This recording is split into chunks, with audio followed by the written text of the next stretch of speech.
Boa noite a todos. É um imenso privilégio estar aqui hoje à noite nessa igreja, principalmente porque falarei sobre a Bíblia Sagrada.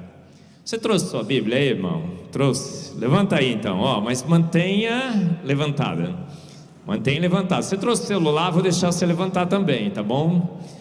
Segura aí, hein? Essa Bíblia é sensacional. Ela é a autoridade final, a nossa única regra de fé e prática. É um livro claro, necessário, suficiente, inerrante e autoridade final. Pode abaixar agora. Nós temos na Bíblia nossa referência. Se está na Bíblia, vale. Se não está na Bíblia, não vale. Principalmente numa igreja batista, não é assim? A Bíblia é o referencial. É um livro absolutamente incrível em vários aspectos. Muitos acham que a Bíblia tem teologia, tem filosofia, mas não tem ciências. Não, a Bíblia não é um livro de ciências. Na realidade, a gente precisa de ciências de homens para interpretar a palavra de Deus. Não sei se você já ouviu essa conversa que corre por aí. Lives são feitas, associações são formadas, nossos jovens têm sido doutrinados nessa falsa doutrina de que precisamos de ciência de homens para interpretar a palavra de Deus. Outro dia eu estava numa aula e eles me disseram assim, o professor disse assim, era uma igreja batista, mais ou menos 200 na IBD, eu estava sentado ali, e o professor disse assim, olha, que a gente não tinha a ciência antes, para entender exatamente como fomos formados. Hoje nós temos a evolução de Darwin, temos o Big Bang, olha só, será que é assim? Não sei se você aprendeu com a sua professorinha da EBD, eu aprendi com a minha, que a Bíblia fala por si, você tem que lê-la fazendo uma exegese, não é assim, pastor Rubens? Todos que estão aqui, os nossos pastores, a Bíblia fala por si, ela não precisa de interpretação externa. Você lê a Bíblia e aquilo que você entendeu, provavelmente é o que Deus quis que você entendesse, porque a Bíblia é clara. Não entendi muito bem nesse versículo, o que você faz? Você lê mais um versículo, lê mais 2, 3, 4, a Bíblia se auto-explica. Quando você não consegue entender, você pode pedir ajuda? Pode. A única ajuda que você pode pedir ao Espírito Santo de Deus. Se você não entendeu mesmo assim, o que acontece? Não é para você entender, irmão. Deus não quis ainda revelar todas as coisas. Simples assim. A Bíblia é clara demais. Quando ela disse, houve tarde de manhã no primeiro dia, houve tarde de manhã no segundo dia, o que ela está dizendo? Dia, 24 horas. Aí as pessoas vêm, não, veja bem, agora com o Big Bang, com a ciência moderna, eu entendo aqui que são eras, milhões e milhões de anos. Será que é assim, irmão? Eu mostrarei hoje para vocês que a Bíblia estava certa desde o início, ela era clara demais, ela dizia que era 24 horas, dias, 6 mil anos. Tem uma cronologia de Gênesis que diz assim, olha, esse gerou a esse, gerou aquele, gerou... Você já pensou, por que Deus gastou tanto trecho da palavra de Deus para descrever uma cronologia, uma genealogia? Às vezes a gente está lendo assim, falando, Deus, para que eu quero saber quem gerou a quem foi pai, filho, neto, bisneto, quanto tempo que eles viveram? Por que Deus escreveu? Para que fizéssemos as contas, soubéssemos. A palavra de Deus é luz, ela esclarece, ela ensina. Lâmpada, você aprendeu na IBD? Lâmpada para os meus pés é a tua palavra, e luz para o meu caminho. Lâmpada para os meus pés, luz para o meu caminho. O que a Bíblia diz não é obscuro, não é trevas, é luz. Toda a palavra de Deus é útil para o ensino. Ela nos ensina, nos instrui na justiça. Então nós temos um livro sensacional, um livro que tem grandes verdades. Verdades em várias áreas, inclusive verdades científicas. Então a Bíblia não é um livro de ciências. Se alguém te perguntar se a Bíblia é um livro de ciências, você fala o quê? Sim, é sim, eu estive lá, na primeira americana. Tinha lá um professor que disse que sim, que na realidade tem grandes verdades científicas da Bíblia que foram corroboradas por grandes descobertas científicas. Olha só, a Bíblia está abarrotada, atolada, afogada de grandes verdades científicas. A Bíblia não é um livro de ciências, claro, ela não quer ensinar ciências. Alguém conhece aí o versículo da tabela periódica? Não, não é? Mas ela contém grandes verdades científicas. O sanitarismo de Moisés é sensacional. Dizem que o pai do sanitarismo é Semmelweis, o médico austríaco. Não, Moisés. E quem inspirou Moisés? Deus. Então o pai do sanitarismo? Deus. A ciência das nossas origens? A Bíblia. A única testemunha ocular sobre as nossas origens? Deus. Então como que não pode ter ciência na Bíblia? Um monte de ciência. Como ensinar seus filhos? A alimentação. Não é verdade?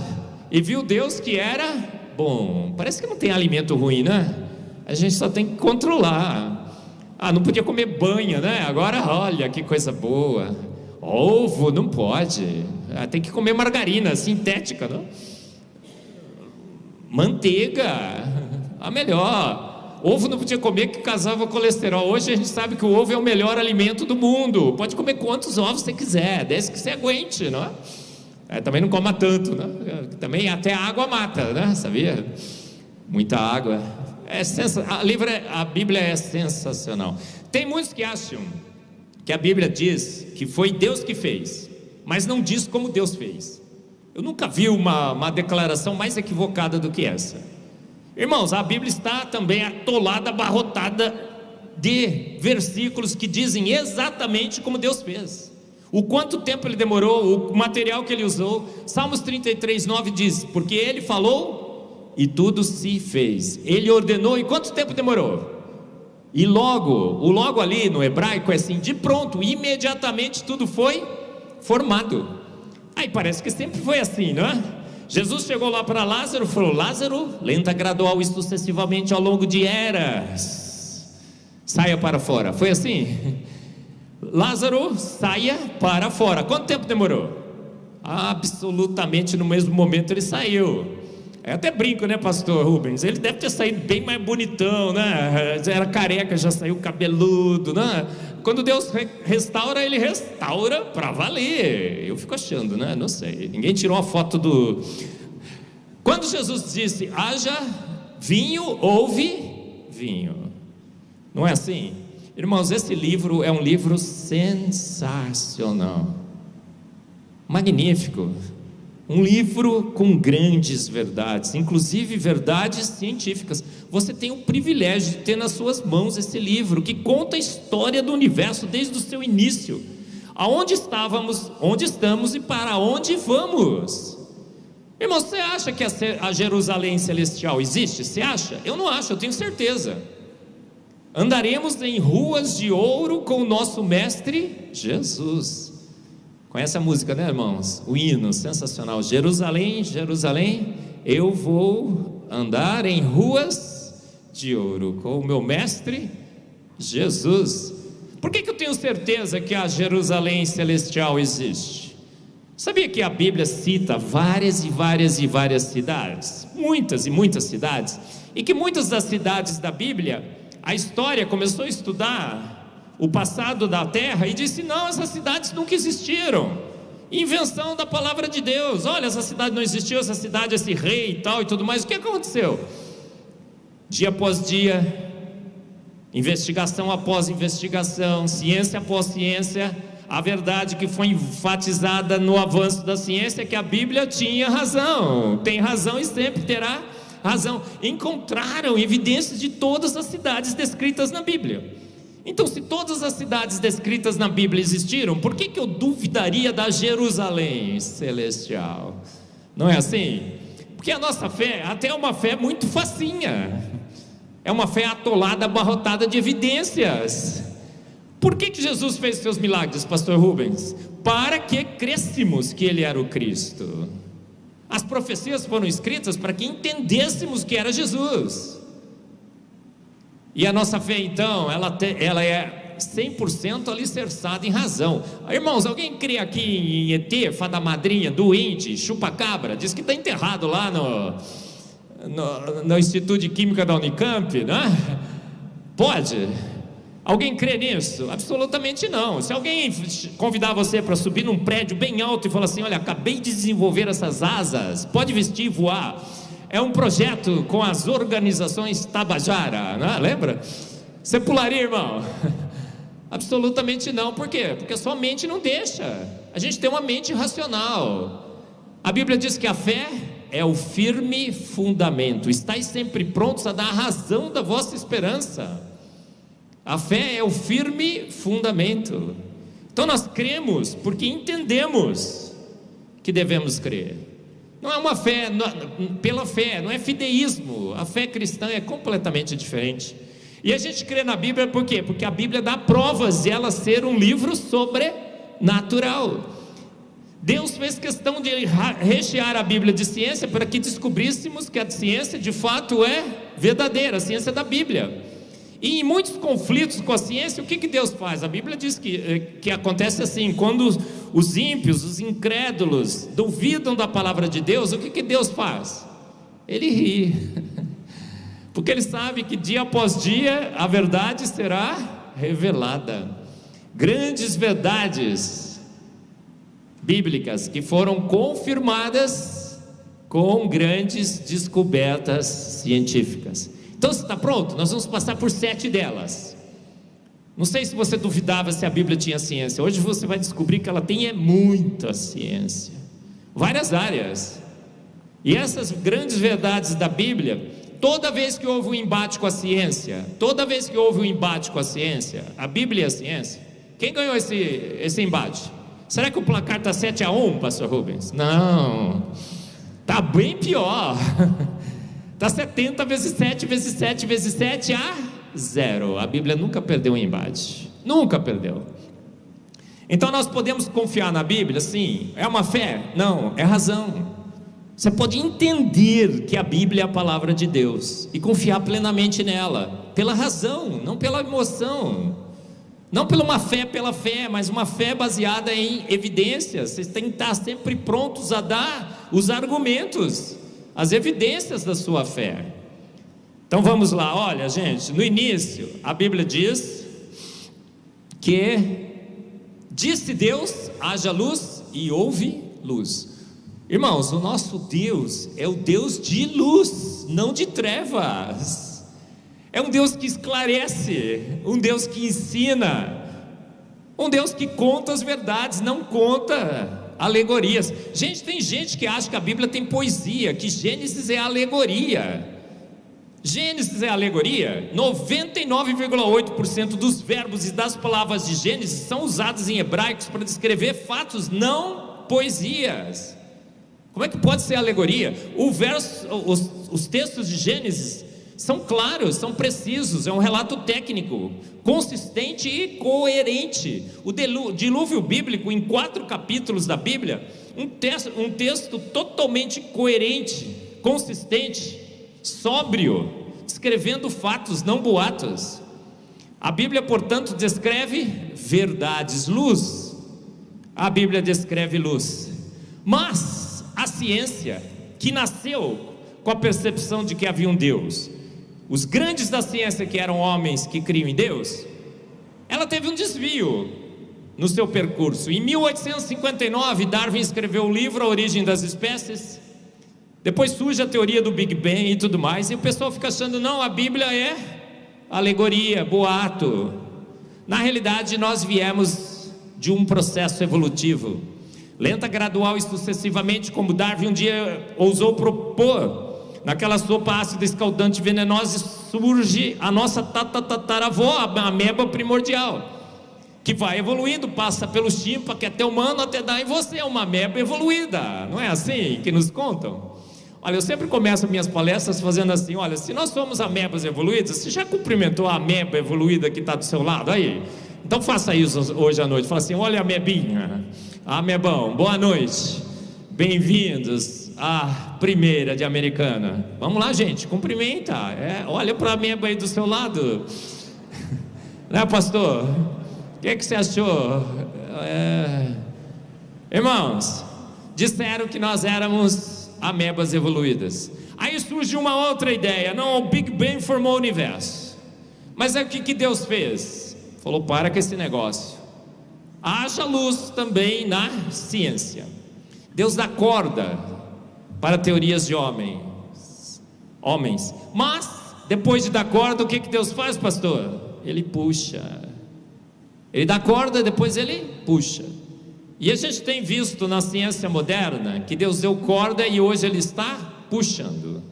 Está puxando a corda de Darwin, está puxando a corda do Big Bang, está mostrando grandes verdades da palavra de Deus. Olha, a ciência nasceu com a percepção de que havia um Deus. Deus é o autor e consumador da ciência. Muitos ficam dizendo: não, a ciência é coisa de ateus, a ciência é coisa de incrédulos, a igreja não tem nada a ver com a ciência. Muito pelo contrário. A ciência nasceu com a percepção de que havia um Deus, foi criada por homens que criam em Deus. As igrejas criaram as principais universidades no mundo, era o empreendimento da igreja de Deus cristã, a ciência. Em 1859, infelizmente, a gente abandonou esse empreendimento, mas Deus está resgatando para si o que dele sempre, para ele sempre foi e dele sempre pertenceu. A ciência é um empreendimento de Deus. Esse livro do Stephen Meyer, O Retorno da Hipótese Deus, ele é um dos grandes do design inteligente, um movimento que eu no Brasil presido, a Sociedade Brasileira do Design Inteligente. O Stephen Meyer escreveu esse livro, O Retorno da Hipótese Deus. O que está escrito lá em inglês? Está conseguindo traduzir? Olha lá: evidências científicas compelling. Sabe o que é isso? Inegável, forte demais para você dizer que não é. Elas são absolutamente inquestionáveis para a existência de Deus. Romanos 1:20 diz que os atributos invisíveis de Deus, o seu eterno poder e a sua divindade se veem claramente nas coisas que foram criadas. Irmão, se a ciência investiga as coisas que foram criadas, a ciência deveria ver claramente evidências de que há um Deus. Simples assim. E é o que está acontecendo. A ciência via Deus, ela deu uma desviadinha. Eu digo que foi um passeio adolescente, um desvio adolescente. Você já foi adolescente, já foi assim. Mas a ciência está voltando para Deus. Sensacional, não é? Tem gente que acha que cientista bom não pode ser cristão, não pode crer em Deus, tem que ser ateu, porque vai fazer a melhor ciência. Já viu essa história por aí? Cientista bom é cientista ateu, não mistura as coisas, não fica misturando religião com ciência. Será que é assim? Completamente equivocada essa percepção. Cientista bom é cientista que crê em Deus, sabia? Como é que eu posso dizer isso? Vamos analisar pelos prêmios Nobel. Você sabia que 90% dos ganhadores de prêmios Nobel, homens que criam em Deus, homens e mulheres? E você sabia que as principais áreas da ciência foram criadas por homens que criam em Deus? Olha, dá uma olhada na listinha. Será que era fraca? Olha, começa com Kepler, o pai da astronomia; Boyle, o pai da química; Pascal, matemática; Newton, física, cálculo, movimentos; Faraday, Dalton, Pasteur, Maxwell, Mendel, Einstein, Thomson, Schrödinger, Planck. Schrödinger e Planck são os pais da mecânica quântica, aquela ciência que quanto mais você estuda, menos você entende, não é assim? Gente, os principais da ciência sempre foram homens que creem, criam e crerão em Deus. Criaram as principais áreas da ciência. Ganhadores de prêmio Nobel. 90%. Eu digo que Deus deu o dízimo para os ateus na ciência em prêmios Nobel. Deus fala que faz chover sobre justos e injustos, mas em ciência chove muito mais sobre justos. Parece que quando ele tem uma grande descoberta que a humanidade precisa, ele fala: bom, vou escolher alguém, esse aqui. Deus dirige a ciência. A ciência imita Deus, nega Deus, mas imita Deus. Biomimetismo. Sabe o que é biomimetismo? Plágio de Deus. Tá? Você trabalha em ciências? Toda vez que a gente copia Deus, a gente coloca um título bonitinho: biomimetismo, copiando a natureza. Natureza, conhece a natureza? Já ouviu? Você já ligou para a natureza? Já falou com ela? Sabe o e-mail, o WhatsApp, o Instagram da natureza? Já viu a natureza por aí, pastor? Eu quero que me apresente a essa senhora, né? Deve ser. Natureza, irmãos, é uma forma delicada, educada de você não querer falar Deus. Irmãos, nunca diga que foi a natureza que fez, foi Deus que fez. Não foi? Absolutamente. 90% dos ganhadores de prêmio Nobel. Quando eu lancei esse livro nos Estados Unidos, Foresight, olha, eu sou apenas um rapaz latino-americano. Conhece, né, pastor? Quem conhece a música, irmãos? Eu sou apenas um rapaz, ó, os cabelinho branco, né? Tem alguns jovens que conhecem. Apenas um rapaz latino-americano, sem parentes importantes, sem dinheiro no banco e vindo da zona de transição. Porque eu não sei se vocês sabem, não sei como é que a americana está nesse jogo, mas Campinas não é interior, é zona de transição. Não é? Você tem em São Paulo a capital, a região metropolitana, a zona de transição e o interior, né? Vamos pôr a americana na zona de transição também, pastor? Beleza. Que é isso, né? Mas quando eu lancei esse livro nos Estados Unidos, eu precisava de endossos para o livro. O livro tem endossos de 3 ganhadores de prêmio Nobel: Química, Física e Medicina. Como é que pode, irmãos? Cientista bom é cientista teu? Olha, eles endossaram um livro sobre o design inteligente. Quando eu lancei também esse livro, que agora foi traduzido para Antevidência nos Estados Unidos, teve uma época que ele ficou entre os 1000 mais vendidos na Amazon. São 60 milhões de obras na Amazon, ficou entre os 1000 mais vendidos. Deus dá uma colher de chá para os seus, não dá? Olha, fica entre os 1000. Aí eu até brinco, né, que quando fiquei entre os 1000, eu fui dar uma olhada na relação inteira. O Paulo Coelho não estava lá, gente. Ganhei do Paulo Coelho, né, uma vez, né, pastor? Fiquei contente demais. Irmãos, olha, J.J. Thomson. J.J. Thomson é o pai da espectrometria de massas, a área que eu trabalho. Ele descobriu o elétron, fez o primeiro espectrômetro de massas.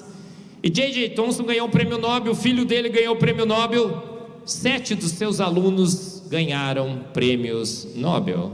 Parece que Deus abençoa até a terceira geração, terceira, quarta, quinta, sexta, né? Deus é longânimo. E olha o que ele escreveu. Olha quantos prêmios Nobel desse homem. Ele escreveu assim, ó: dado após dado, espectro após espectro, a verdade que é enfatizada a cada avanço da ciência é que nós evoluímos, a la Darwin, somos amebas evoluídas, que o Big Bang criou o universo. Foi isso que ele escreveu? Não, a verdade que é enfatizada a cada avanço da ciência é que grandes são as obras do Senhor. Irmão, você tem uma fé num Deus que é corroborado pela ciência. Você tem uma fé num Deus que é o mesmo Deus dos grandes da ciência. Você não está contente de saber disso? Eu fiquei extremamente contente quando comecei a estudar sobre isso, porque antes eu não estudava sobre essas peculiaridades da nossa fé.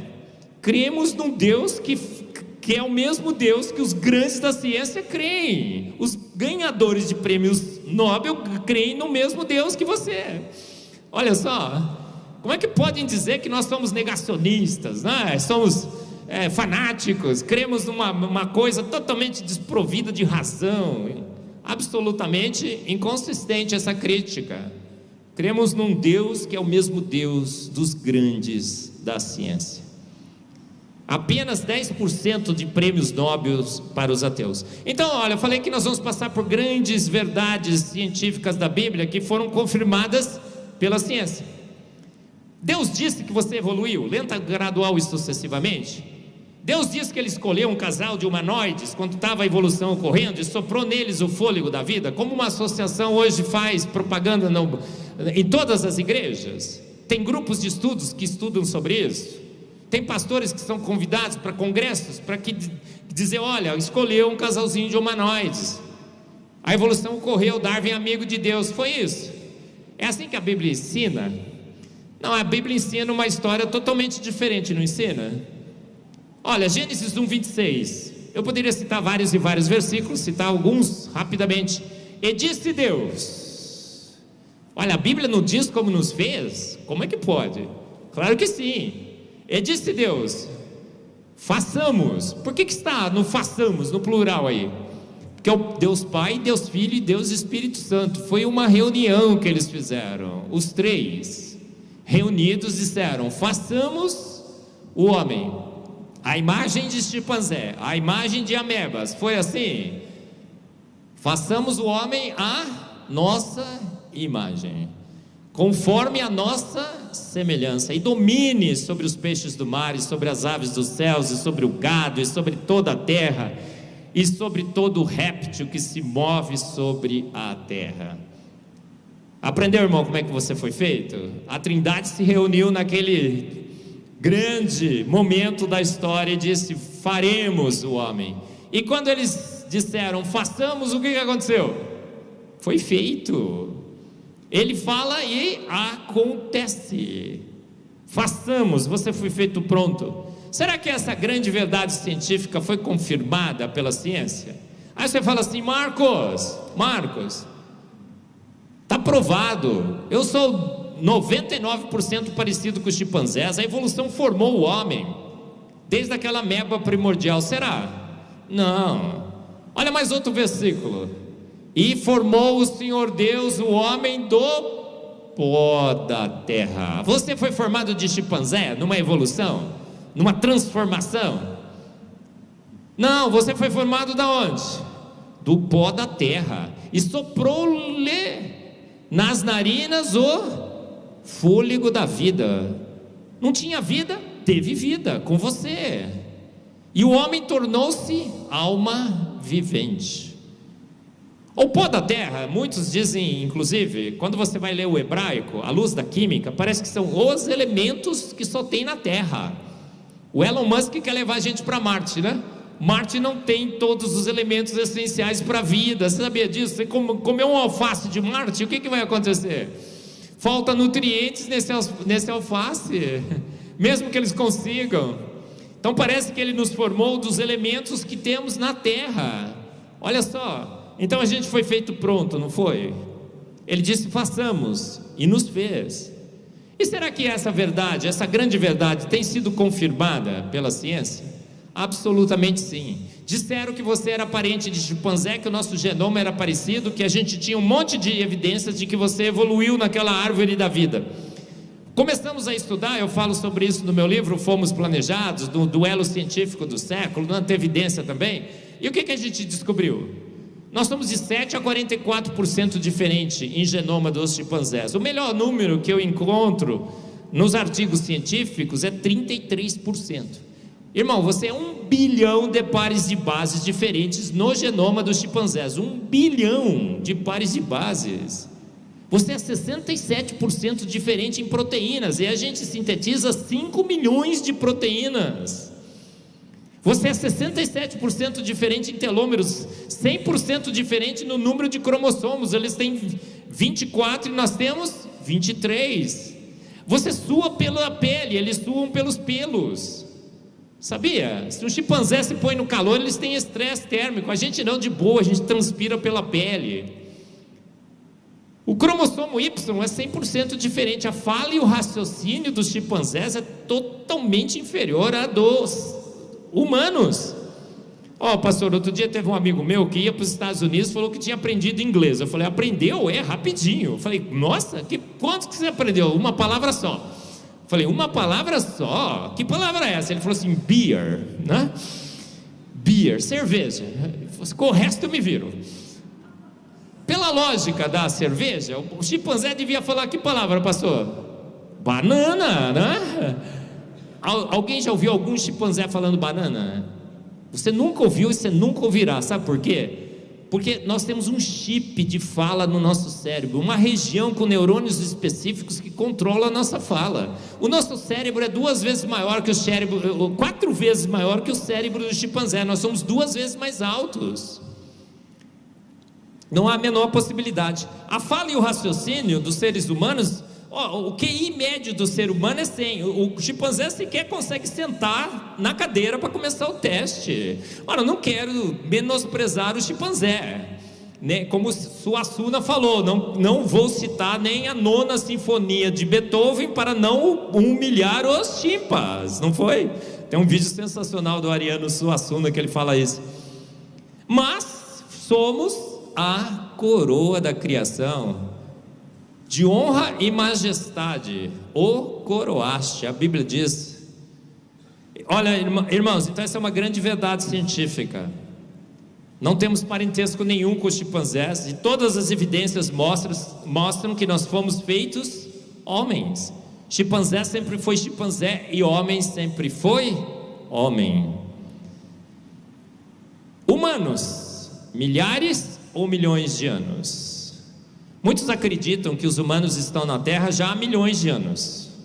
Mas a gente vai ler na Bíblia: e criou Deus o homem, a sua imagem, a imagem de Deus o criou, macho e fêmea os criou.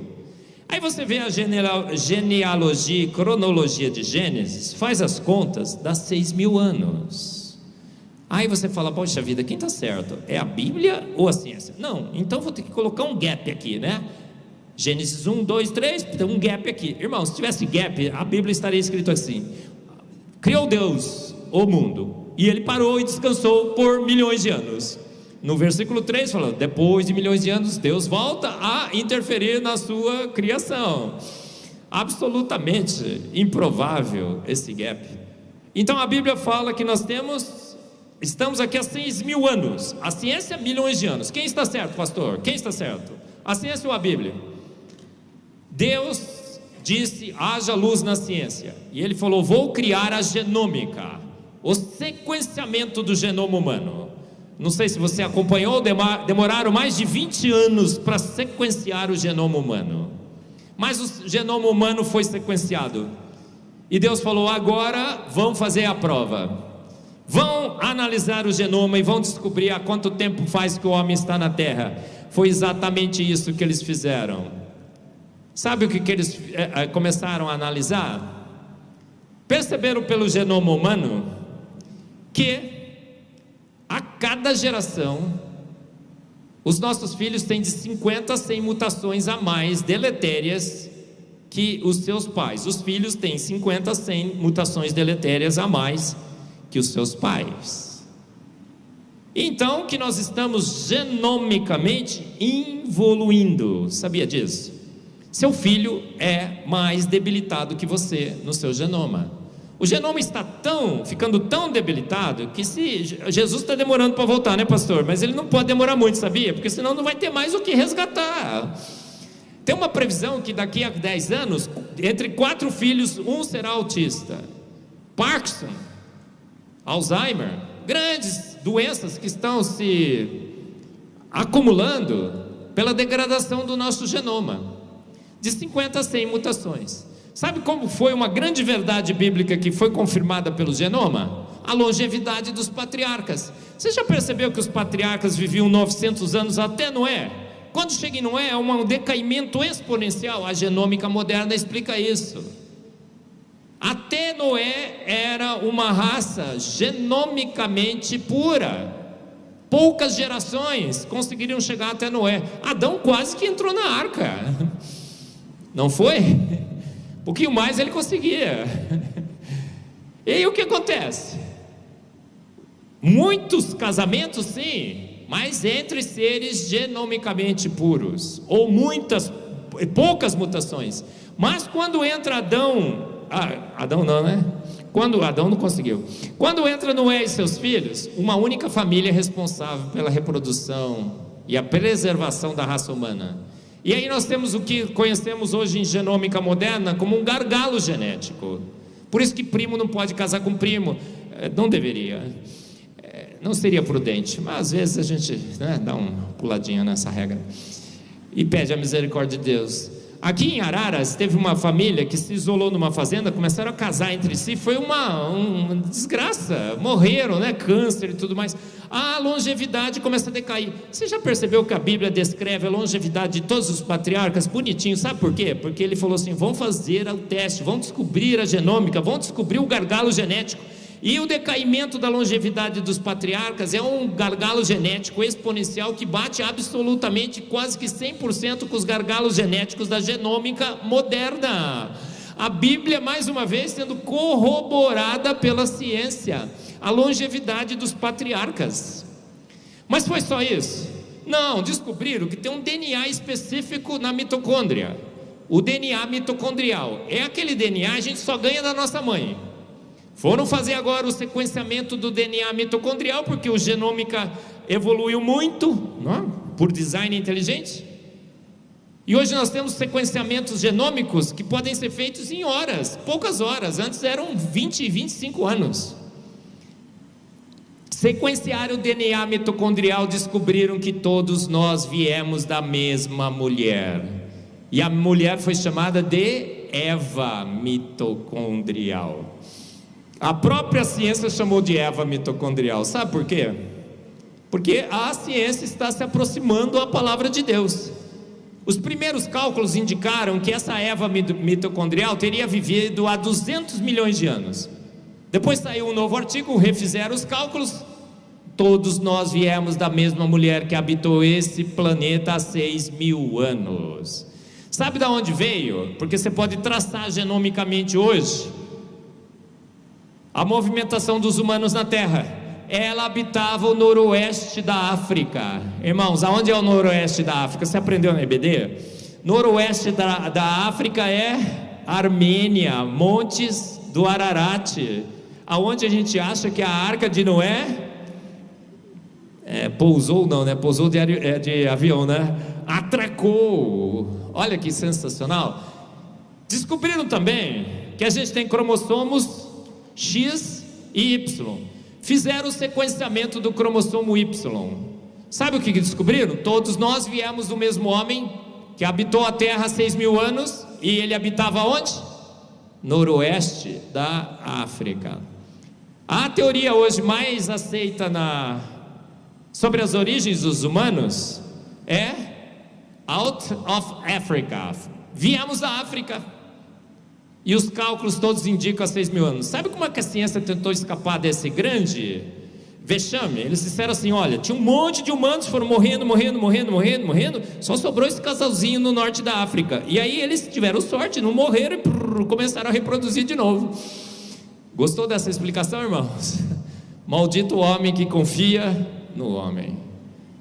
É muito, muito, muito mais provável que a Bíblia tinha razão. Adão e Eva no paraíso. Sensacional. Segundo a sua família, Deus fez os animais selvagens segundo a sua espécie, os animais domésticos conforme a sua espécie, todos os animais que rastejam sobre a terra segundo a sua espécie, segundo a sua espécie, segundo a sua espécie, segundo a sua espécie. E Deus viu que era bom. Aí você fala: Senhor, por que tanto segundo a sua espécie, conforme a sua espécie?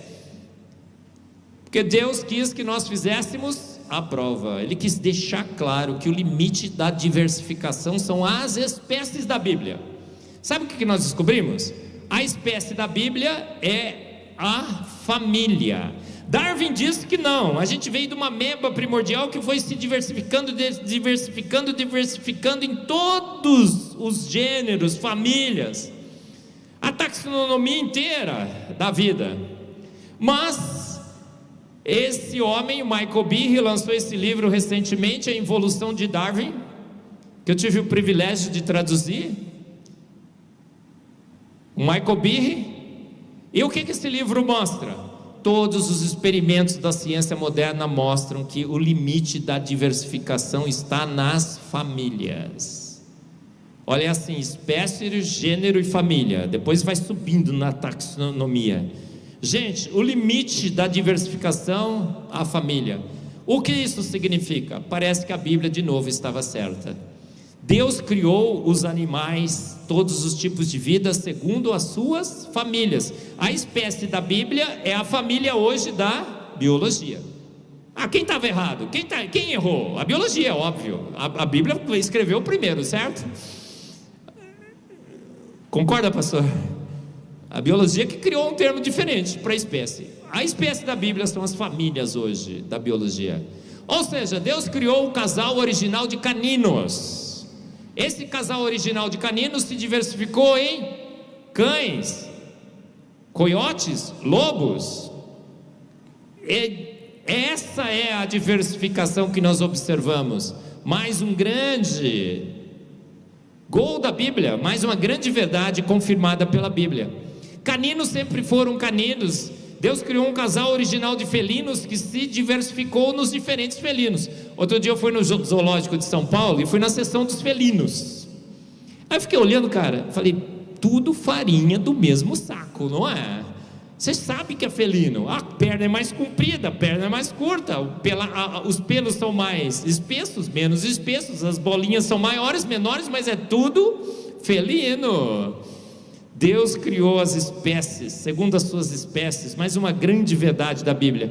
Mas aí você vai falar o seguinte, Marcos, mas tem evolução. Olha só quantas espécies estão evoluindo, os bichos estão mudando, as bactérias estão resistindo aos antibióticos. Será que foi assim que a Bíblia disse? Você viu que no final Deus conclui, e viu que era muito bom? Sabe o que a gente descobriu? Toda vez que um animal se diversifica para se adaptar ao meio ambiente, ele fica menos apto, ele diminui em sofisticação, em capacidade de resistência.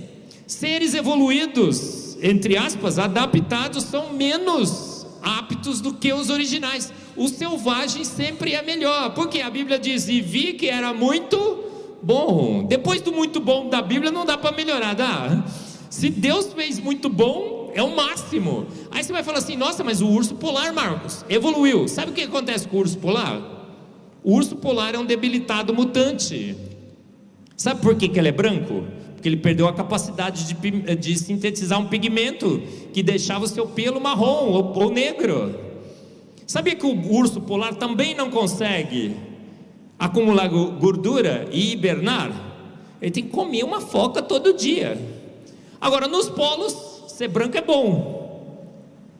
E nos polos, se você não consegue hibernar, tem que comer uma foca todo dia, é bom também, porque tem um monte de foca lá. Aí o urso polar foi, mesmo com aquele frio tremendo, vou para lá.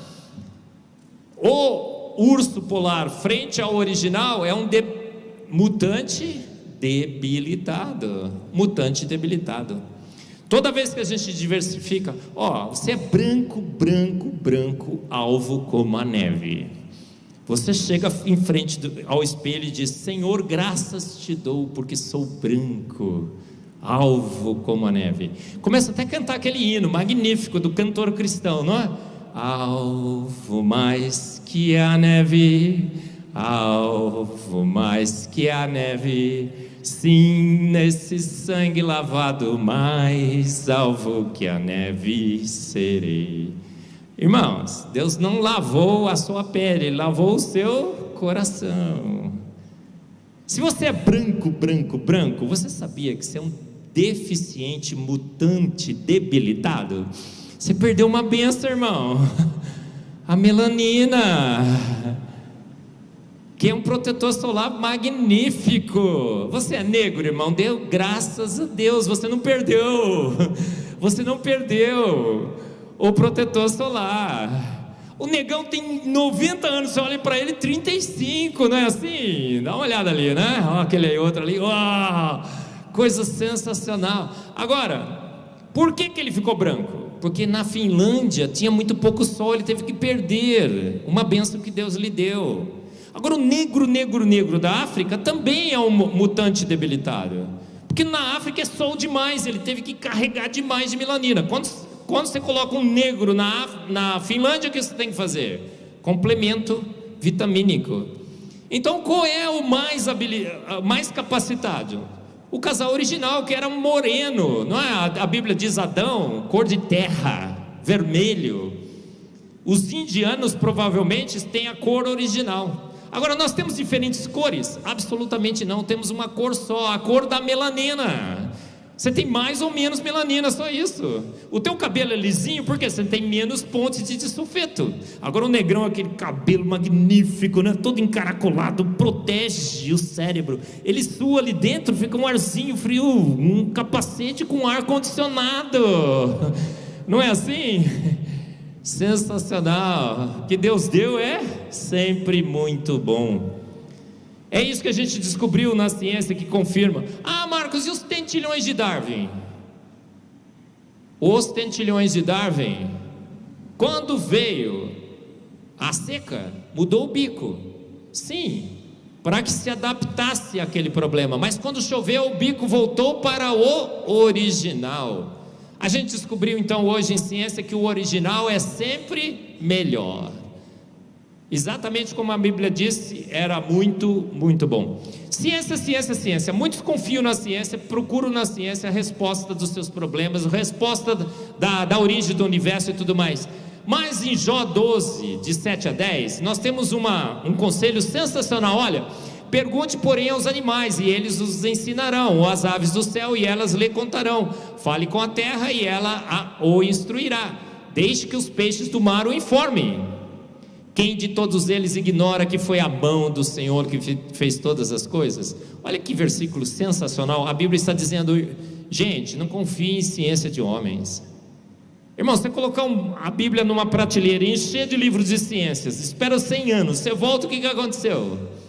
Todos os livros de ciência estão desatualizados, e a Bíblia é mais atual do que nunca. Então pergunte o que foi criado. Aí você fala assim: puxa, Marcos, vamos dar uma olhadinha no corpo humano? Será que nós somos de fato coroa da criação? Olha o que está escrito em Salmos 8, de 4 a 5. Quem é o homem mortal para que te lembres dele? E o filho do homem para que o visites?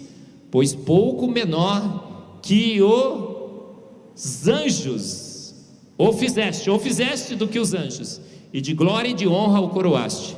Mas a evolução diz que não, que na realidade isso era um ferro velho ambulante. Você tinha um monte de órgão vestigial, bad designs, coisa mal feita. Olha só a laringe, a faringe, o apêndice. Olha só o seu sistema 3 em 1. Gente, a gente respira e come pelo mesmo sistema: a laringe, faringe e o esôfago. E muitas crianças morrem engasgadas. Olha que coisa mal feita que Deus fez. Quem é que estava certo, irmão? A Bíblia que diz que nós fomos feitos perfeitos, coroa da criação, ou a ciência que nós estamos entupidos de coisas mal feitas? Fomos estudar esse sistema, o que nós descobrimos? Um sistema sensacional, um sistema 3 em 1, economia estética. Um pescoço mais largo e nariz muito maior seria necessário se a gente fosse fazer um sistema independente para cada um. Você ficaria um pescoção, que nem aquele garoto lá. Quer trocar, irmão? Coisa horrorosa. Sistema respiratório, digestivo e comunicativo, tudo funcionando extremamente bem. 2 vias respiratórias. Quando você entope o nariz, você abre a boca. A fala e o canto só é possível com esse sistema. Tem problemas? Tem, sabe? Quais são os problemas? Apenas 1 em 100 mil pessoas engasgam nesse sistema. Tem uma válvula lá, epiglote, que faz assim, se é sólido, joga para o estômago, se é ar, joga para o pulmão. Sensacional. Sabe por que você tosse com fumaça? Porque o sistema entende que é gás. Mas quando vai passando, fala: epa, tem sólido, tussa, por favor. Você tosse. Olha que coisa bem feita. Mas sabe quem que se engasga? Adultos, velhos e doentes, principalmente embriagados.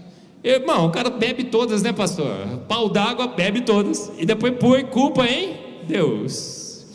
Mas olha, o pior é que nesse sistema, quem engasga são crianças, principalmente, com balas, gomas, pequenos brinquedos, e 70% com salsicha. Irmãos, vamos combinar? Quem fez a salsicha? Foi Deus? Pastor, foi Deus? Não. Quem fez as balinhas? Foi Deus. Pequenos brinquedos? Foi Deus. Gente, Caiu essa história que esse sistema seria mal feito. Quem tirou o apêndice aqui? Quem tirou o apêndice? Irmão, vai no Procon. Disseram que o apêndice era um órgão vestigial. Por ser um órgão vestigial, um bad design, uma coisa... Chegava lá no hospital, apendicite cortava e pronto. Tinha gente que estava tirando o apêndice para não ter apendicite. Sabia que hoje os hospitais mais modernos, quando chega com apendicite, ele tenta salvar, ele dá um coquetel de antibióticos e tenta salvar, porque a gente descobriu que o apêndice não é um órgão vestigial.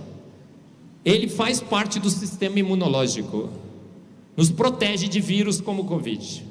E quando você come alguma coisa muito ruim, sabe o que acontece? Uma bênção. Você vai lá, come aquele pastel, come aquela buchada e tal, chega em casa, não foi muito bem, o que acontece? Uma bênção, a santa diarreia. Diarreia é uma bênção, né, irmãos? É assim, ó, chuá, chuá, chuá. No terceiro chuá você já está bom. Não é verdade, pastor? Está duvidando, olha aí. Mas o que acontece com o apêndice? Nesses chuás, você perde a sua biota intestinal. Mais de 300 mil micro-organismos que são conhecidos, que nos ajudam na digestão. Sensacional. E o apêndice, o que é então? É um reservatório da biota intestinal em eventos de diarreia. A gente está tendo apendicite, é um mal moderno. Sabia que os países de terceiro mundo quase não têm apendicite? Quanto mais avançado o país, mais apendicite. Tem mais apendicite nos Estados Unidos do que no Brasil. É um mal moderno, culpa nossa. A vida, será que ela é acéfala ou inteligente? Será que a gente veio daquela sopa ácida, escaldante, venenosa por processos naturais não guiados, sem inteligência? Não, a Bíblia diz: o Senhor com sabedoria fundou a terra, com inteligência estabeleceu os céus. Sabe o que a gente foi fazer? A gente foi no centro das nossas células. O que a gente descobriu? Inteligência máxima. Inteligência máxima, informação. Nós temos um hard disk dentro das nossas células, um software. O melhor de todos os programas comanda a vida. É um programa de computador muito mais avançado. É o DNA com 3,2 bilhões de pares de bases. Então nós descobrimos que a vida é igual matéria mais energia mais informação codificada, inteligentíssima e arbitrária. Aí eu brinco, né? Se é arbitrária, é livre-arbítrio, então a informação da vida não é calvinista, ela é arminiana, né, pastor? Brincadeira, essa é uma treta teológica. Gente, mais um gol da Bíblia. Olha, a gente já percebeu que são letras. Letras é um software. ATGC, Aguinaldo Timóteo Gal Costa. Tudo codificado 3 arbitrariamente. É a analogia dos ETs. Suponha que toda a vida do planeta foi extinto, não tem mais vida nenhuma, todo mundo morreu, tudo foi destruído, só tem árvores. Sabe aqueles filmes de ficção científica que passam? Aí chegam finalmente os ETs aqui, né? Porque dizem que vão chegar um dia. É o barulhinho da nave do ET, tá bom? E ele pousa na Terra, o ET sai, e a única coisa que ele encontra é um pendrive. Ele encontra eu tinha um aqui, deixa eu ver se está aqui comigo. Um pendrive. Aí o que o ET faz com o pendrive, pastor? Ele pega o laptop dele, porque ET tem laptop, não tem? Tem a saída USB, não tem? Ele conecta e pum! Um monte de software, programas. O que o ET tem obrigação de dizer? Um ser de extrema inteligência habitou esse planeta, não é assim? É a mesma coisa que nós descobrimos no nosso DNA. Um ser de extrema inteligência formou a Terra, formou o universo, formou a vida. O DNA é uma prova absolutamente indesculpável de que um ser de extrema inteligência programou a vida arbitrariamente, um código arbitrário. Sabe o que é arbitrário? Ele foi lá e escolheu como o código seria. Não tem outra saída ao pendrive, né? E o DNA. A analogia da praia, você vê lá SOS. O que você sabe com aquele SOS? Será que ondas do mar batendo nas pedrinhas escreveram SOS? Há alguma chance? Absolutamente não. É a mesma coisa quando nós vamos no código genético, está escrito lá CTA igual a valina, GTA igual a valina, no código genético. É uma mensagem codificada que isso pode emanar de mentes inteligentes. Pastor Rubens, quem criou o código Morse? É claro que o senhor sabe, não sabe? Foi o Morse, o Samuel Morse. Quem criou? Mas não foi, pastor, sabia? Os vagalumes se comunicam com o código Morse. Olha aí, aquela luzinha de vagalume não é um mero piscar, gente. Tudo tem propósito. É comunicação. Tá falando, ó, já vem vindo um pedelho lá, aquele moleque vai me matar. Tá vendo lá? Tá com o pauzinho, sai correndo. Aí eles correm, voam, né? É código Morse. As espécies têm códigos diferentes. Quem criou o código de barras, pastor? Foi o Samuel Barras, não foi? Claro que não, né, pastor? É o Norman Woodland. Quem criou o código ASCII? Samuel? Não. Robert Bemer. Irmãos, quem criou o melhor de todos os códigos, estupidamente melhor do que os 3 que eu mencionei aqui? Um código sensacional, extremamente otimizado. Ele tem o splice alternativo, o overlapping genético. Ele embaralha, encripta a informação. Com 20 mil genes você consegue sintetizar mais de 5 milhões de proteínas. O melhor de todos os códigos, quem escreveu? Só pode ter sido uma mente inteligente. A gente descobriu isso com ciências. A gente descobriu que uma mente inteligente codificou a vida, gente. A gente descobriu. Eu digo que eu não creio em Deus. Eu não creio em Deus. Eu tenho certeza absoluta que Ele existe. Por quê? Porque eu descobri que foi Ele. As evidências são tremendas. O universo foi feito pronto? Aí eu já estou terminando, é a 7ª, né? Top 7 hoje, tá bom? A pastor vai me convidar para mais 7 da próxima. Olha lá, pela palavra do Senhor foram feitos os céus e todo o exército deles pelo Espírito de sua boca. Irmãos, Deus falou assim, pelo Espírito, pelo sopro de sua boca. Deus disse, haja o universo, pelo sopro de sua boca, né, pastor? E o universo se fez. Salmos 33:9, porque Ele falou e tudo se fez. Ele mandou e de pronto tudo apareceu. Pela fé entendemos que os mundos foram criados pela palavra de Deus, de modo que o que é visível não foi feito daquilo que se vê. Mas dizem que o Big Bang formou o universo, certo? Errado. Esse telescópio da NASA, o Hubble, tirou a foto mais sensacional da história da ciência. Você já viu? Deveria ter visto. Você tem que estar sempre pronto a dar a razão da sua esperança. Se não viu, eu vou mostrar. O Hubble foi um telescópio, ainda está lá em cima, lançado pela NASA, sensacional. E esse telescópio começou a tirar fotos do espaço. E o diretor do programa Hubble, esse homem, Robert Williams, como ele era diretor do programa, ele tinha 100 horas para ele, para tirar foto do que ele quisesse. Sabe o que ele fez? Aponta por um ponto escuro do universo, que eu quero tirar a foto mais distante possível, da luz que chega mais distante possível do universo. Aquela luz que pode chegar dos primórdios do universo. Aí fizeram os cálculos, 13 bilhões de anos. Você vai tirar uma foto de 13 bilhões de anos atrás. Mas não vai aparecer nada. Não vai aparecer nada, você vai perder tempo. Porque está vendo lá, há 13 bilhões de anos, a gente estaria aqui, ó. O universo teria nem 1 bilhão de anos, seria 800 milhões de anos. Então nem estrela teria ainda, não tem galáxia. Vai aparecer um negócio totalmente sem graça, talvez negra essa foto. Ele falou, tira a foto, eu quero ver. Ele gastou 100 horas do Hubble para tirar essa foto. O que veio? Essa foto sensacional, linda, maravilhosa, a foto mais importante da história da ciência. Ela chama Hubble Deep Field, o campo profundo de Hubble. Sabe o que tinha nos primórdios do universo? A Bíblia já dizia, Deus fez o universo pronto.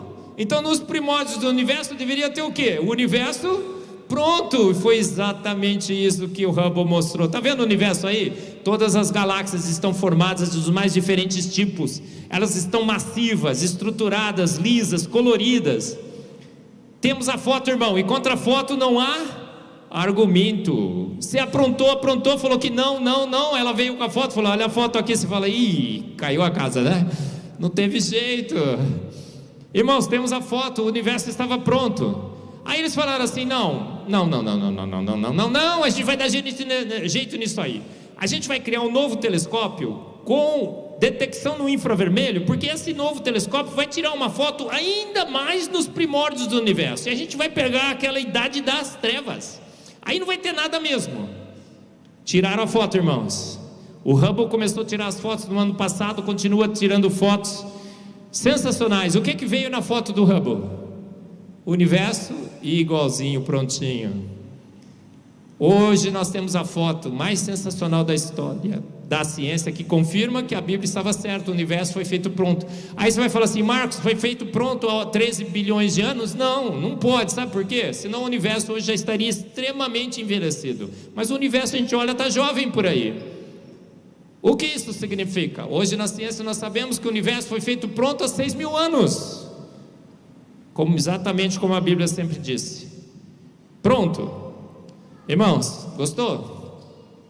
Assista o meu programa na IPP TV, A Fé e Ciência. Nós falamos sobre isso. Júpiter, vou dar mais um spoiler para você. Tem uma temperatura de menos 153 graus Celsius. O universo tem uma temperatura de menos 271 graus Celsius. Ou seja, Júpiter tem uma temperatura acima do universo de 120 graus Celsius. Mas Júpiter irradia muito mais calor para o universo do que absorve do Sol. Então Júpiter é uma batata quente dentro do freezer. Quanto tempo, pastor, uma batata quente fica dentro do freezer? Pouco tempo. Milhões de anos? Impossível. Júpiter ainda estar quente é uma grande evidência de que o universo é jovem. A separação das placas tectônicas, as placas ainda se encaixam perfeitamente. Essa separação ocorreu há poucos anos atrás. Esse é o delta do rio Amazonas. Você vai fazer o cálculo da deposição? 6.000 anos. Então, irmão, cientista bom é cientista teu? Cientista bom é cientista que crê na palavra de Deus, usa a palavra de Deus inclusive como guia para fazer ciência, porque grandes verdades científicas da palavra de Deus têm sido corroboradas por grandes descobertas da ciência. Então cientista bom é cientista teu? Não. Cientista bom é cientista que crê em Deus, como Adalto e eu. Conhece o Adalto Lourenço, né? E toda uma legião de grandes cientistas. Em 2008, eu era um evolucionista ateísta. Eu não cria que a Bíblia tinha ciência. Mas essa reportagem apareceu na capa da Super Interessante. Darwin, o homem que matou Deus. Irmãos, Darwin matou Deus? Darwin morreu. E o nosso Deus continua mais vivo do que nunca. Deus continua vivo e retorna à ciência. A Bíblia é ciência, conflito ou harmonia? Esse era o título, né? A Bíblia é clara, é suficiente, é necessária, é infalível, e ela é a autoridade final. A Bíblia é a autoridade final em teologia, filosofia e em ciências. Também em ciências. Eu sou presidente da Sociedade Brasileira do Design Inteligente. Se você quiser se afiliar, pode tirar uma foto. Já tirou? Que beleza. Nós vamos fazer o 4º encontro da Sociedade Brasileira do Design Inteligente, agora 7 a 9 de julho em São Paulo, no Mackenzie. Esteja lá com a gente. Esses são os meus 3 livros, estou escrevendo mais 2. O Fomos Planejados, Duelo Científico do Século, Antevidência, várias e várias evidências que corroboram a nossa fé. Se você quiser adquirir, a gente trouxe alguns aí. A gente faz o melhor preço possível na Coval Press, que é a editora da Sociedade Brasileira, para vender, e o pequeno lucro a gente reinveste, tá bom? Eu tenho um podcast na Rede 316, a Bíblia e a Ciência, assista, são mais de 150, tá no Spotify. Conclusão: um pouco de ciência te afasta de Deus, muito te aproxima. Irmãos, você crê num Deus que é o mesmo Deus dos grandes da ciência. Você crê numa Bíblia que tem grandes verdades científicas que têm sido corroboradas por grandes descobertas da ciência.